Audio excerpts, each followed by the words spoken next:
I'm here. Hi. So today we are going to do a build. Let's organize stuff. Let's organize stuff a tiny bit, somewhat like that. So today we're going to do another build inside the Corsair Frame 4000D. I am looking very much forward to this one. It's a very interesting case, lots to say about it. I'm sure we are not going to cover the full extent of this case inside of this first build-up video, but the rest is going to be said in the review, which will follow probably next week or the week after that. It's a hell of an interesting case, and we got a ton of new components, most of which very matching. I don't know if you've already seen it, but Corsair sent along not one, not two, not three, not four, not five, another box.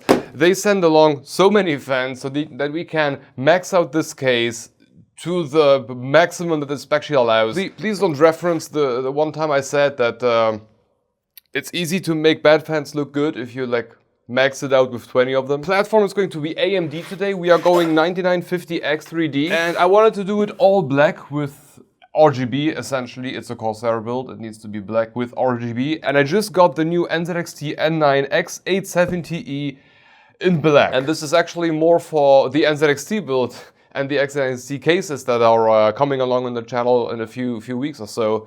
But the color scheme just matches perfectly, so we're going to use it for today too. Then for the power supply, we got something new, the Dark Power Pro 13. Because dark, because black, because we got braided extensions also in black. Then we got my trusty old 4080. Slightly older card, I know, but I don't have the new ones, and it's all black, and it looks beautiful, and who the hell needs more than a 4080, let's be honest. And to top it off, for the build of the day, we got the Corsair iCUE Link Titan 360 RX RGB. Yeah, couldn't you? All the manufacturers just number things? AIO 1, AIO 2, AIO 3 would be much easier for us. And with that, let's get the case out of this box and have a first look at it. Oh no, expensive case entrapped in cheapo styrofoam. Oh, it looks even cooler in real. All I've seen until now are online images, but this triangular shaped thingy here everywhere, and the front. Oh god, this looks cool. It reminds me of the cheese grater Mac. Yeah, this doesn't feel like usually. So it's the glass panel is not only screwed in, it's also popped in. So it's it's alright. I'm not saying anybody did anything wrong here. It's just unusual. God, there is so much to disassemble here today. And everything is... Oh, here you got a paper to block everything. Yeah, which... No, I want airflow. I want as much airflow as possible. So, let's talk a little bit more about the case, because it's going to be complicated. The review is going to be hella complicated. Anyway, the idea here is not that you got a finished off case, but you got something like a frame, and you can swap out the panels, you can swap out the front panel. Corsair has a bunch of stuff already available on the website. Trailer, looks beautiful, beautiful trailer. Oh, this is easily popped in. This is sturdier. And there is a filter underneath, which is easily removable. Great. Yeah, okay, it's easier to see in the top. Here in the top, you got these rails here, and they are adjustable. So the baseline is 140 or 160 millimeter, and you can go down to 120. And what's really cool about this, in the front, you got the same system. It just looks a little bit different because of all of the framing. However, here you can expand them to the point where you can mount two 200 millimeter fans. And I would love to do that. I've got 200 millimeter fans around, the Noctuas. I really would love to use them inside of a build, but Corsair sent along so many fans that yeah, I gotta use the Corsair fans. I got so many of them here today. Anyway, it's a, let's say, regular, slightly bigger, I would even say, mid-tower. We got up to E80X support. We got, GPUs as long as my arm, so we're fine. PSUs, same thing, very freaking long. In the front, we got 3 140s or 3 120s. In the top, it's 2 140s or 3 120s, 120, 140 in the back here. On top of the PSU shroud, 2 more 120s, which can breathe to some degree.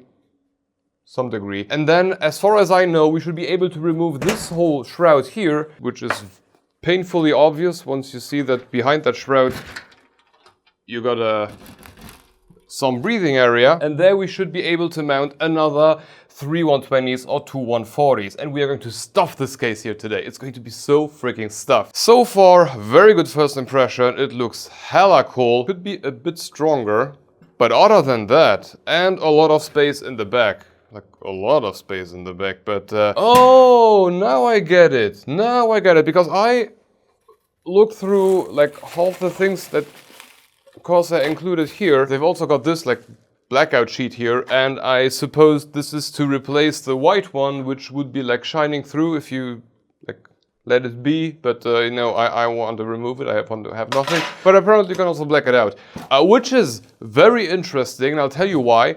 Because there are so many cases where you've got in the bottom here, you've got breathable mesh, which does literally nothing, not in every instance, but in some instances, because let's say you don't use any fans on top of the PSU shroud, so basically you don't do anything with the mesh down here. However, if you've got like braided cables, colored cables, which are distinctively colored, let's say you have white cables instead of a black case, and you can then see them through the mesh, and it's hideous. It's very, very hideous. And for that, cool idea. The part that I actually wanted to get to is this fan shroud here, which I didn't know what it is for. Now I know, because once I remove this, I need to replace it with something. This is something. Whew! This is going... I think the build is going to get easy. It looks like a very do whatever the hell you want case, very open, very easy, but yeah. It's going to be a lot of explaining for the review. Yay, another 30 minutes review. Anyway, I would say let's prepare the base with the NZXT N9 motherboard, and then we can get to the case. Let's get going. God, this looks beautiful. It's as black and as clean as humanly possible. And it's matte. It's matte black, not even just black. Oh, great. Great, great, great.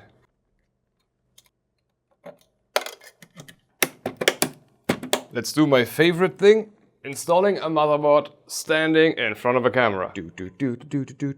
Please don't fall, please don't fall. Woo! Nothing fell. What should we install first? But I think first we're going to reconfigure the case so that we got the full fan support that I'm looking for today, which basically means taking this out and replacing it with a fan bracket. And it looks like it's just a single screw, which I would love, and I would praise Corsair if that would be true. Yo, this is like a heavy thing. Way heavier than I expected. And yeah, it's a single screw. Great job, Corsair. You know what would have been helpful? If they printed out a manual. Okay, it's this way. Oh, that was easy. Okay, swapping out one panel for the fan mount is a 30 seconds job. So the only complaint I've got about this whole mounting here, because installing it, great, love it, but it's just, in the bottom, it's just standing like on two pieces of metal, which means that it rattles, which is like kind of annoying to me, but other than that, amazing. Okay, so I guess the case is ready, and I believe what we are going to do first is install all of the freaking fans, because we've got so many of them. So let's install all the fans, and then we proceed from there. Okay, in the bottom, I will need 120mm reverse ones. Or, yeah, reverse, here we got them. I will have so many iCUE connectors after today, oh god, so many of them. There we go, this goes on here. Oh yeah, I need to watch out for the connector. I would like to have it there so that I can hide it later on. Okay, and I know that Corsair includes longer screws for those. And just saying, Corsair has these quick screws that they include with every iCUE fan, and I'm simping so hard for them. Like, I love these screws. 2 twists and they are in. But for the case, they include like regular screws. Oh, why not the really nice ones that I love? So much unboxing for a single day. Okay, so can we fit a third one? Yeah, no way. There is no way I'm going to fit a third one in there. And even if I wanted to, I don't have a third one. Okay, no, I don't have any more 140, so I'm going to leave it at 140 on the side, dual, which is still a lot. And now finally we can use these very cool screws here. Now for the top and the front. I've got a little bit of an issue because Corsair also sent along so many fucking fans that I wanted to use as many as them as possible. So what I'm going to do is push-pull the iCUE Link Titan 360 RX RGB with more RX fans, because at this point, why the hell not? But I will need to see if I can mount it in the top with a push-pull config. Otherwise, I will need to mount it in the front, but I don't really want to do that, because I'm going to partially at least restrict these here, and I don't want to restrict them, or I want to avoid that. Oh yeah, more iCUE stuff. Gotta love the iCUE stuff. I would like to install it in the top. That would be like my ideal condition, and this fits perfectly fine, this Corsair sandwich. Oh, this is going to cool so well. Oh no, I just realized the camera shut down in the wrong moment. So the adjustable railing system at the top, amazing, love it, love it, love it, love it. But I also realized, once the camera was out, very good, no swearing on the camera, that I never pre-connected the iCUE fans from the top to the bottom. And I should have done that. And I would have liked to have done that back here. From this back fan, I'm going to go into the bottom row of iCUE, of the AIO. And then on this end, I'm going to go from the bottom to the top. iCUE is so easy, they told me. One cable connects them all, they said. Yeah, and if it doesn't fit, I'm just going to slide the AIO to the front. Why the hell am I making this so complicated? It doesn't need to be as complicated. And there we go. Because I need to go from the top row, out from the bottom row to the top row, vice versa, it doesn't even matter, but this needs to be connected as well. Okay, I know what I'm going to do. So, I'm going to go, this one is solo, it's going to go to the iCUE system, and on this end here, I'm going to pre-connect the bottom row to the top row, and on this end, I'm going to daisy chain the bottom row, or the top row, doesn't matter as well, to the 140 side fans here. Yeah, that's the chain. That's the chain I'm going to try to do. What's the max fan count for iCUE on a single cable? Up to 7 fans per channel and 14 total. Okay, so we got, oh no es bueno. Okay, so this whole block here needs to be connected separately. Okay, that's fine. So let's remove everything I just did, because I love to do my things twice. Okay, I think now we finally got it. So in the back now, we got the connection between top and bottom. I can't do it in the front because of the tubes. The tube blocked that. I kind of missed that for the review, unfortunate, but it's really dumb. I think the distance of the tubes to the radiator, or to the place where the fans begin, should be big enough so that an iCUE connector fits in there, but anyway, or at least of the 90-degree angle one. So from there, we now got the long cable that goes towards the back, which is going to go into the iCUE hub. So we got that, then 1, 2, 3, 4, 5, 6, 7, 8. So no matter how I twist and turn this, we're going to exceed that max 7 fans. So we need 2 iCUE connectors. Yay! More iCUE connectors, but in the meantime, let's install the back 140mm fan, which will now fit. Corsair iCUE screws are so amazing. I'm using all 4-4 fan, which if you have been around long enough on the channel, you know I never do that. All right. Now a bit of planning. Let's install the AIO, or finish installing the AIO, and then we will finish up the fans. Because there is still so much to do here. Oh god, this build has just become so much bigger than I thought it would. Ta-da! That was one hell of a job. Now the last block that still needs to be installed is the triple 120 intake in the front, and then we are out of fan spots. Thankfully. Yay, more iCUE stuff!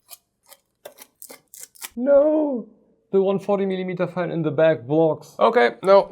I'm switching out the back fan for i120. Unfortunate, but it's what's going to happen. If the case was a millimeter bigger in whatever direction, this would not have happened. Back one replaced. Can I now push this? And now this fits. Okay, yeah, there we are.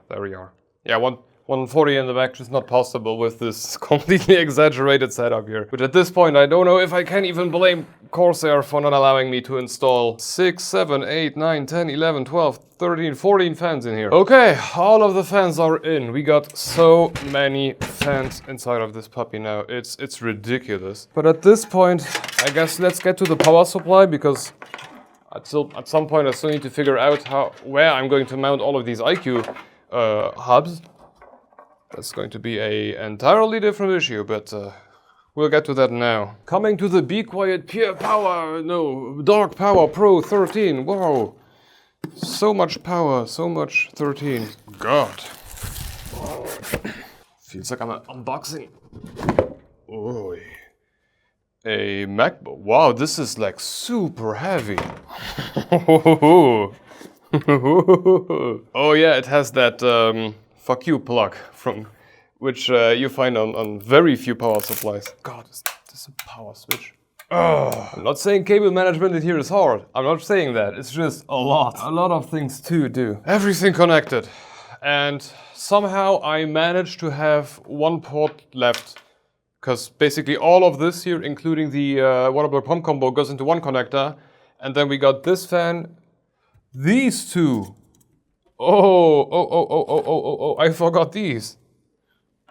How could I do that? I was just about to give Corsair so much credit that they made this here removable, but not to like access the connector, but to rotate the GPU. And I thought it was like a very cool thing that I could simultaneously use that to get to the iCUE connector of the bottom fan, but yeah, it doesn't fit in there. Very unfortunate, annoys me a lot. A millimeter more, and it would have fit. Here we go. Last step, GPU, and then let's start this powerhouse and witness the mighty power of iCUE. So much iCUE in here. Oh god, way too much iCUE.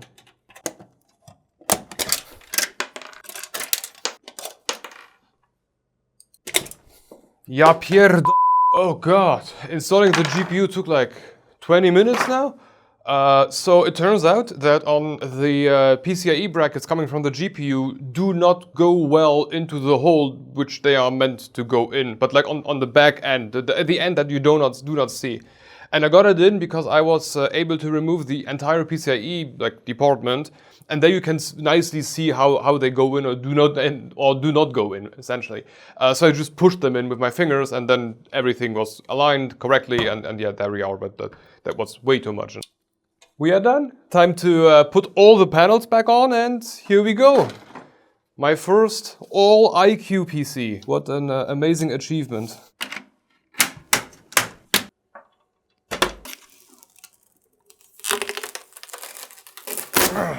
And with that, let's connect this way too big plug here, give the entire thing some power, and my first all iCUE PC.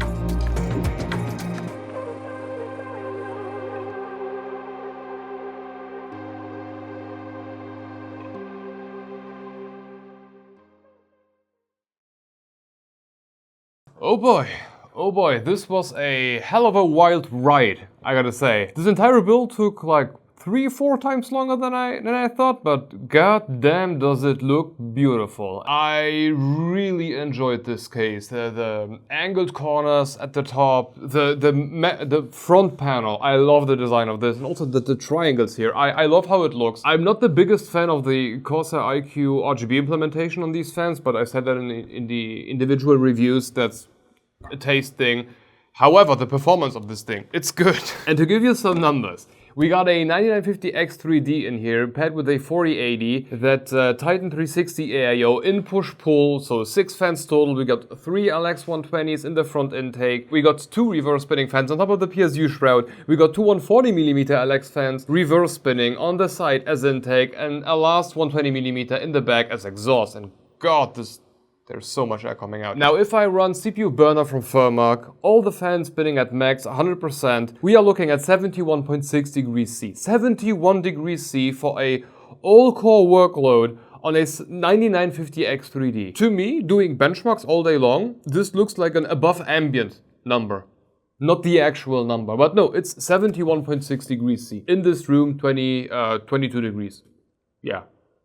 I think cooling-wise, we are covered here. Just as a thought experiment, because the fans can get loud, I mean, I got a bunch of them, I switched over all the fans to the Corsair iCUE Balance preset, which made the temperature rise to 74.5 degrees C. What is that, like 2.9 degrees C. more, just for balance, and I would say like half as loud. Then as a last thought experiment, I switched everything over to the quiet preset, which made the entire thing still audible, because it was running at like the max speed that the quiet preset was allowing. But then we were looking at, it was, just to say, it was very, I wouldn't say enjoyable, but it was okay. I would be sitting in the same room. And in that state, we are looking at 75.5 degrees C above ambient. So we got so many fans that going from all in to almost nothing, rose the temperature by 4 degrees. Okay. No, the entire build performs amazingly. Also, the two fans in the bottom here, they are like, I still need to do a bunch more tests to see what is up with them. They work, so they do something. I tested, and you can see now, if the PC isn't doing anything, all the fans have like a stop feature, so they just stop spinning, which helped me a lot, because if I run firmware at 1080p, we were looking at 68 degrees C on the GPU. No fan spinning, the stop feature of all the fans was kicking in, so nothing was spinning. Then I made everything spin at max, and that made the GPU temperature drop to 63 degrees C. So we lost 5 degrees just because of, not only the bottom fans, but like all the fans. However, I also want to mention something. There is so much pressure going on inside of this case, or so much more air getting blown into the case than getting out, that actually you have this area here pushes out so much air. Like, once everything is spinning at max, you can see with the smoke with how much force that air gets pushed out of there. Of course, it gets sucked in right afterwards again and then blown into the GPU. So this area here functions perfectly fine, and I'm really happy about that. But I now see that there may be a reason why there was like this black sheet over here, because I could imagine that the distance between the PSU and this outer, nice looking sheet here already allows, because it's pretty big distance,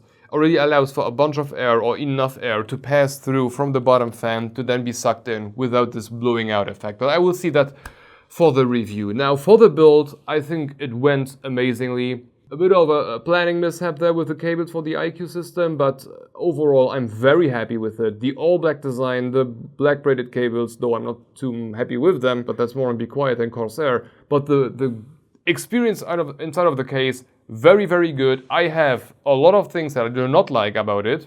I have a few things that I do not like about the case. One of it is the build quality, but I will keep that for the review. Now for the build, my first all Corsair iCUE build, it was an experience. Yeah, the iCUE part of it, very interesting. I had 6 or 7 total reboots of iCUE until every controller updated, some RX for the Titan thing module, another restart, oh we got another update, another restart, and that was going on for like 15 minutes. Until the system was ready to actually be usable. So yeah, that was just the iCUE experience. Yeah, this was the iCUE powered build inside the Frame 4000D. Now I do like the case, but I don't want to talk too much about it. I need some content for the review of the case. For today, this is going to be it. The build performs amazingly. If you want to rebuild this thing with these exact fans, talk to your bank employee, you will need a loan. But that's for another day. For today, thank you for watching. If you want to keep watching and you like to spend your money on things that could be like half as expensive, have a look at the Nokia NF812X25 G2 review. Very interesting fan, very interesting noise profile, but hella expensive. But okay, hope to see you in the next one. Bye bye.